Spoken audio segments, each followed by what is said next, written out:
Il y a quelques instants sur Reuters. Voici l'article qu'ils ont publié aujourd'hui. Il semble que l'argument de cet article soit que 150 milliards de dollars sur les 300 milliards de dollars de réparation de l'Iran sont déjà engagés. Qu'est-ce que ça veut dire? Je ne sais pas quelle est la source, mais apparemment, ils ont une source assez solide, venant de responsables américains ou de quelque part. Vous savez, dans l'entourage de Trump. Où est-ce que ça a été publié? Sur Reuters. D'accord. Et ça, franchement, je trouve que ce serait exagéré si c'était vraiment le cas. D'après ce que je comprends, parce que jusqu'à présent, en regardant les points du protocole d'accord, on ne voit rien venir, ni du côté iranien, ni du côté américain. Mais aujourd'hui, on a eu deux versions. L'une venant d'Arabie Saoudite, publiée par Al Arabiya, le média saoudien, et l'autre venant d'Axios. Et à mon avis, aucune des deux ne reflète la réalité de ce protocole d'accord. Parce que le ministre iranien des Affaires étrangères, Araghchi, dans son dernier commentaire, a dit que le Liban était mentionné 3 fois dans le texte. Or, aucune de ces deux versions ne le montre.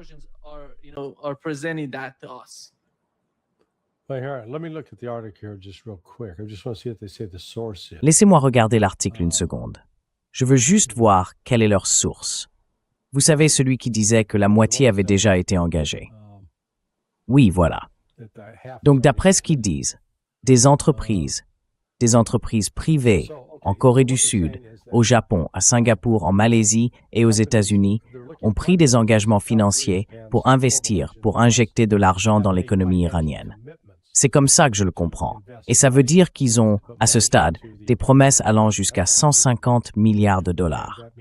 Bon, souvenez-vous de tout l'argent qui avait été promis pour le Conseil de la paix à Gaza. Oui. Combien a réellement été versé?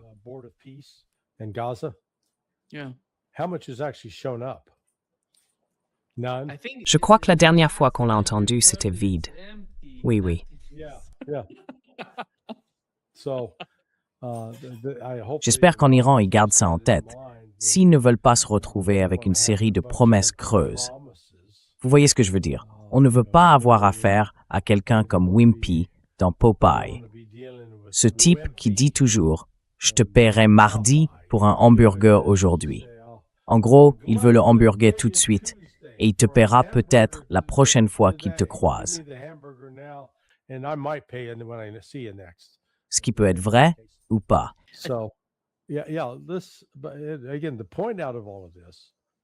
Encore une fois, le point essentiel dans tout ça, c'est que Trump n'a toujours pas publié le mémo, le protocole d'accord. Pourquoi? Pourquoi ne l'a-t-il pas rendu public? Est-ce parce qu'il reste encore des points de désaccord avec l'Iran qu'ils n'ont pas complètement réglés et qu'il leur faut encore quelques jours pour finaliser tout ça?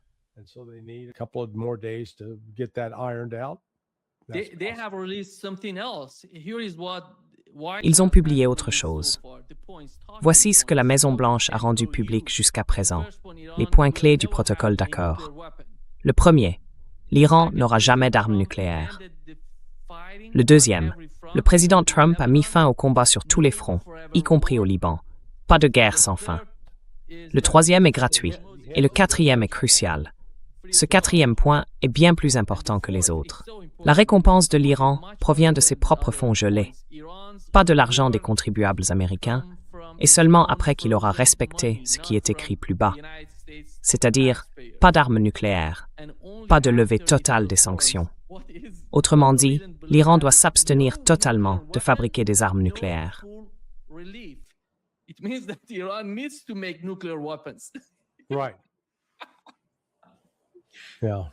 Oui, c'est ça.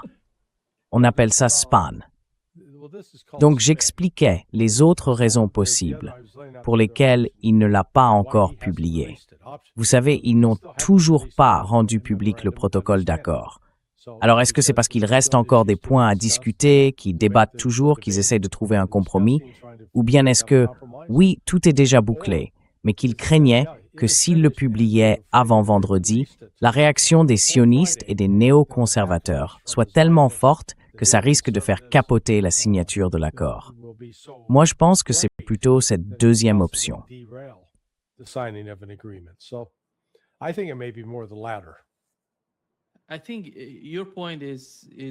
Je pense que vous avez tout à fait raison. Oui, parce qu'aujourd'hui, on l'a appris de deux sources israéliennes, la chaîne 12, et un peu plus tard, un journaliste israélien a confirmé qu'Israël avait demandé aux États-Unis une copie du protocole d'accord. Mais l'administration Trump a refusé. Ils ont dit « non, on ne le fera pas ». Donc, il semble qu'ils ne savent pas ce qu'il contient. Moi non plus, je ne sais pas ce que... Stop.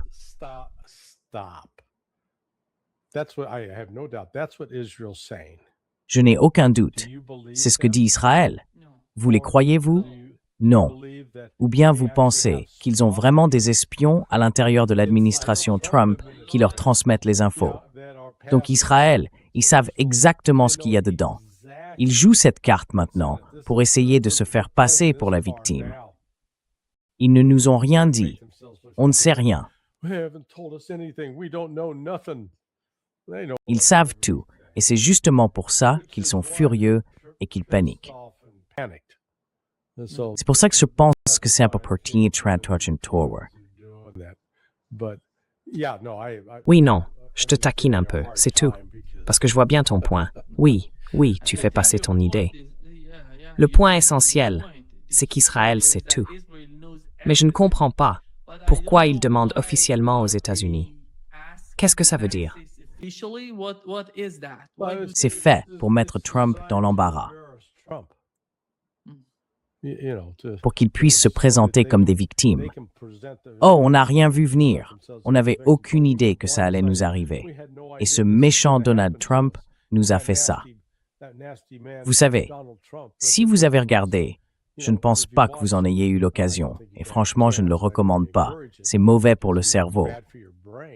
Mais si vous avez vu les commentaires de Mark Levin ou de Ben Shapiro, eh bien, ces types-là, ils étaient tellement occupés à lécher les bottes de Donald Trump ces derniers mois.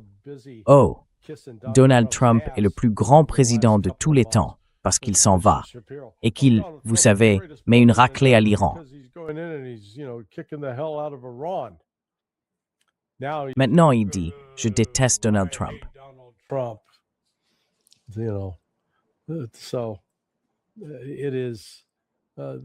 Ils sont donc très imprévisibles.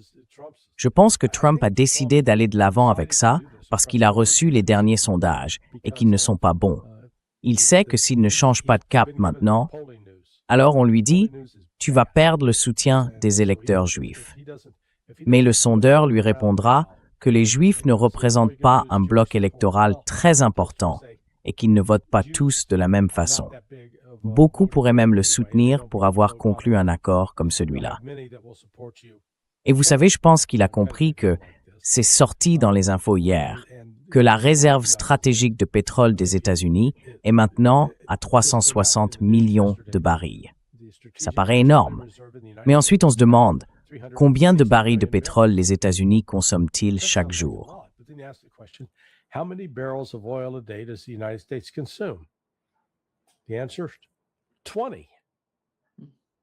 La réponse? 20. 20. Bon, si on fait le calcul, ça représente environ 18 jours de pétrole. Et s'ils arrivent à court, et ils ont utilisé cette réserve pour essayer de faire baisser les prix du pétrole et de l'essence dans le monde, surtout en Europe et aux États-Unis. D'accord? Et pour donner l'illusion que « Ah, ce n'est pas si grave, ils disaient que ce serait terrible, qu'il y aurait des émeutes dans les rues, mais non, regardez, les prix baissent. » Eh bien, dans 17 jours, ça risque de s'envoler. Je pense que c'est l'un des points qu'il surveille. C'était intéressant de voir qu'il a tenu sa promesse. Ils ont levé le blocus. Et hier, j'ai commencé à vérifier le nombre de navires iraniens qui passent maintenant par le détroit d'Ormuz est vraiment important.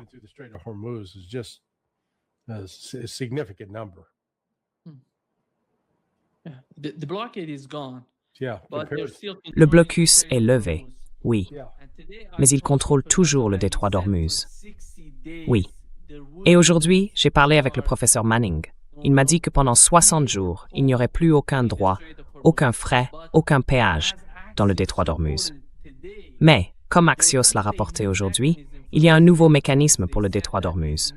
Ils ont dit, toujours selon Axios, que cela fait partie d'un protocole d'accord, que l'Iran va gérer le détroit d'Ormuz avec Oman, et qu'ils vont faire payer, vous savez, tous ceux qui veulent l'utiliser.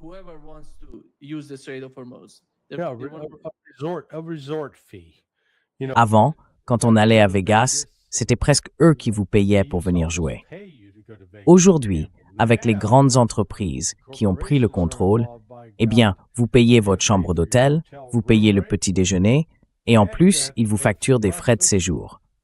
Parfois, si votre chambre coûte $200, vous devez rajouter $50 par jour.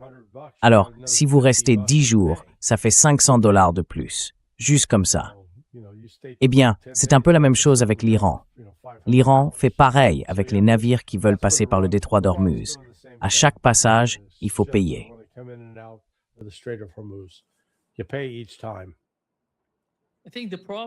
Je pense que le problème, c'est que, comme l'a rapporté CNN, je ne sais pas si vous avez vu l'article, les services de renseignement américains estiment que l'Iran peut fermer le détroit d'Ormuz quand il le veut.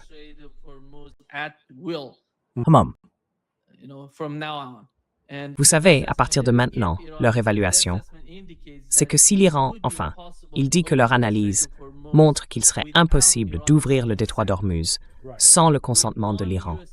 Et un responsable américain a déclaré à CNN, « Nous avons désormais remis à l'Iran le contrôle de fait du détroit, une arme plus puissante que n'importe quelle arme nucléaire. » Et ça a été rapporté aujourd'hui sur CNN.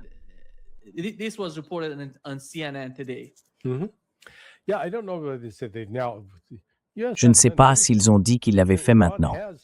Les États-Unis, eux, n'ont rien fait. L'Iran, de fait, non, pas seulement de fait, il a le contrôle du détroit d'Ormuz.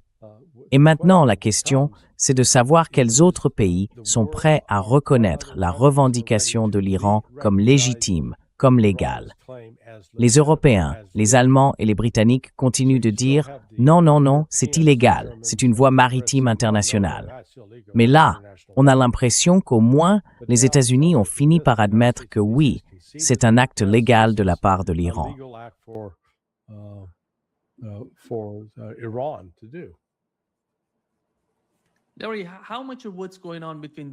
Larry, à quel point ce qui se passe entre Donald Trump et Benjamin Netanyahou est réel? Regarde les attaques, les nouvelles attaques de Donald Trump, qui dit à Benjamin Netanyahou, « Tout le monde te déteste. Tout le monde déteste Israël. Tu sais, tu survis à ce chaos grâce à moi.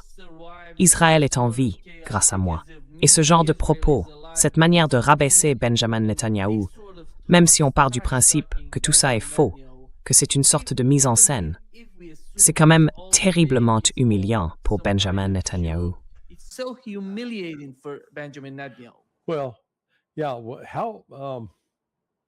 Eh bien, oui, enfin, je ne comprends pas comment ils peuvent penser que tout ça aurait été mis en scène juste pour faire croire que Trump parle mal de Netanyahou. Parce que ce qui est intéressant, c'est que quand on regarde les commentaires d'autres Israéliens, eux, ils critiquent sévèrement Netanyahou pour être trop mou, trop complaisant envers Trump. Donc, ça n'aide absolument pas la position politique de Netanyahou. Et même s'il revient, il est coincé. S'il suit la ligne de Trump, il va perdre des voix dans l'électorat. S'il résiste et essaie de s'opposer à Trump sur ce point, Israël se retrouvera dans une position vulnérable, probablement à devoir affronter à nouveau l'Iran, et cette fois tout seul. Les États-Unis diraient « Très bien, on retire nos KC-135 ». Et Israël, lui, n'a pas beaucoup de moyens solides pour compenser ça.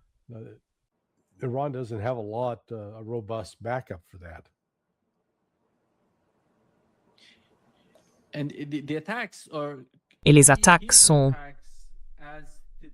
Ces attaques sont... Je ne sais pas si tu as vu ce que Donald Trump a dit aujourd'hui à propos d'Israël. Il a parlé de retirer Israël, de mettre la Syrie aux commandes, et il a dit qu'Israël tuait trop de gens. Il n'y a aucune raison de dire ça. Et voilà ce qu'il a déclaré aujourd'hui, Larry.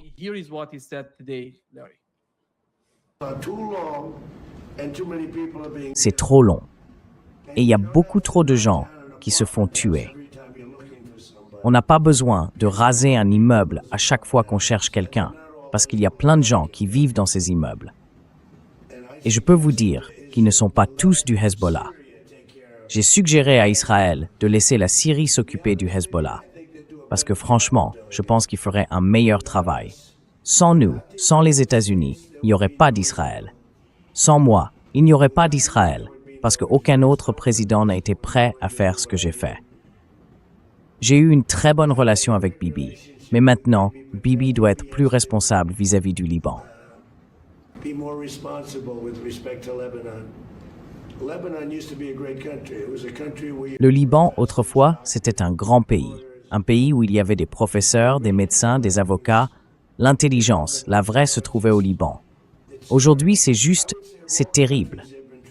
Je dirais que parmi tous les pays, c'est celui qui a été le plus maltraité. Et ils ne peuvent pas se défendre. En plus, ils ont le Hezbollah, ce qui est un vrai problème pour eux. Donc non, je ne suis pas satisfait de la façon dont Israël s'est comporté avec le Liban et avec le Hezbollah. Ils auraient dû régler la situation plus vite. Là, ça n'en finit pas. Et quand ça traîne comme ça jette une ombre négative sur le grand accord. Et cet accord, c'est celui avec l'Iran. light on the big deal, and that's the deal with Iran. Oui. Oui. Je pense qu'il avance beaucoup de faits d'ailleurs. Somebody say, is that Donald Trump? Quelqu'un dit, c'est Donald Trump ça. Vite, faisons un test d'urine, juste pour être sûr qu'il n'a pas été remplacé par un extraterrestre. Un double, un sosie de Trump qui aurait pris sa place. Parce que là, il admet que, oui, Israël commet un génocide, qu'il tue des innocents juste pour essayer d'en atteindre un seul. Et on verra combien de temps ça va durer. Plus Trump dit ce genre de choses, plus ça rend les néoconservateurs fous. On va voir les Ben Shapiro, les Mark Levin, complètement hors d'eux. Ce soir, à Washington, on entendra peut-être des bruits d'explosion et les médias diront « Mon Dieu, qu'est-ce qui se passe ?» Et puis, quelques minutes plus tard, « Ah non, fausse alerte. » C'était juste les têtes de quelques néoconservateurs et journalistes sionistes qui couvraient le président qui n'étaient pas d'accord avec lui. Et leurs têtes ont littéralement explosé. Donc non, ce n'est pas une attaque terroriste. Merci et bonne journée. Thank you and have a good day, you know.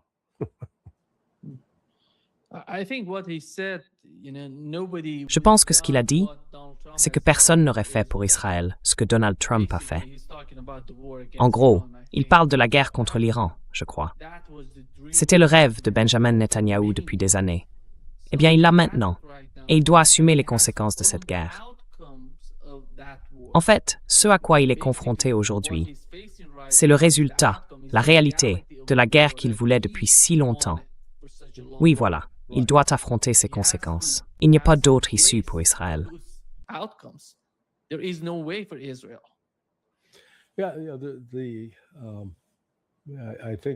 Oui, je crois que je t'en ai déjà parlé, soit plutôt aujourd'hui, soit hier. Israël dépend presque entièrement des États-Unis pour les opérations de ravitaillement en vol. Oui, ils en ont quelques-uns, mais leurs avions ne sont pas aussi performants que le KC-135, ni en capacité de carburant, ni en nombre d'appareils qu'il peut ravitailler. Je crois que c'est au moins 6. Chaque KC-135 peut gérer jusqu'à 6 avions. Mais Israël a besoin de ça, et aussi du renseignement américain, des images satellites et des interceptions. Leur propre unité, la 8200, en a une partie, mais rien de comparable à ce que possède la CIA.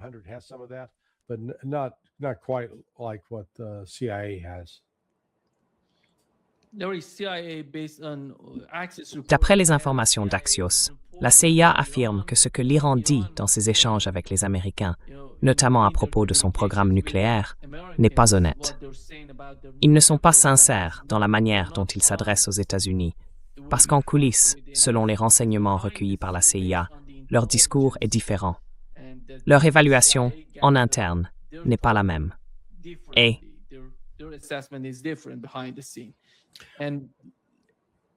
D'accord.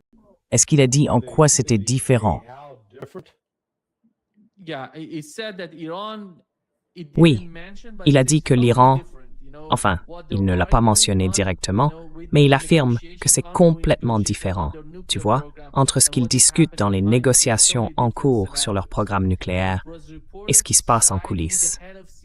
Ce sont deux scénarios totalement différents. C'est ce qu'a rapporté un article citant le directeur de la CIA, John Ratcliffe. Et plus tard dans la journée, selon des sources israéliennes, le journal Israel Hayom a indiqué que Donald Trump envisage de limoger les personnes opposées à l'accord. Mm-hmm.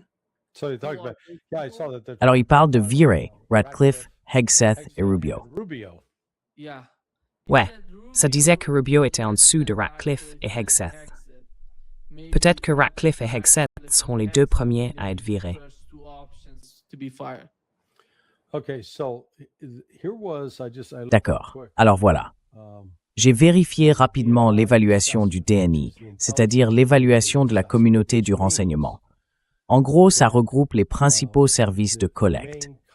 On parle souvent de 17 agences de renseignement. J'ai entendu dire récemment qu'on en compte maintenant 18. Mais, pour être clair, en réalité, il n'y en a qu'environ 5 qui comptent vraiment. Il y a la CIA qui s'occupe surtout du renseignement humain, même si elle fait aussi un peu de collecte électronique. Mais son cœur de métier, c'est l'humain. Ensuite, je mets le département de la Défense dans son ensemble, parce qu'à l'intérieur, il y a la DIA, la Defense Intelligence Agency, qui a à la fois des analystes et des agents de terrain. Les attachés de défense à l'étranger, eux aussi, recueillent des informations. Et puis toujours au sein du département de la Défense, il existe certaines organisations de renseignement top secrètes, pas vraiment reconnues publiquement, mais qui sont bel et bien actives.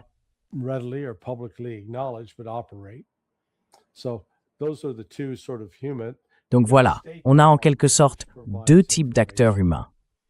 Il y a le département d'État, qui fournit des informations par ses canaux diplomatiques. Il y a aussi la NSA, l'Agence nationale de sécurité, qui collecte des données en interceptant tout ce qu'elle peut. Un peu comme un aspirateur. Les emails, les appels téléphoniques, toutes les conversations enregistrables. Et puis il y a la NGA, l'Agence nationale de renseignement géospatial. Je crois qu'on l'appelle comme ça maintenant. Eux, ils s'occupent des images satellites, des cartes, ce genre de choses. Donc au total, ça fait 5 grands organismes. Et quand on fait une évaluation, on va voir chacun de ces 5 services, puisqu'ils sont les collecteurs d'origine, et on leur demande, bon, qu'est-ce que vous avez comme information sur le programme nucléaire iranien?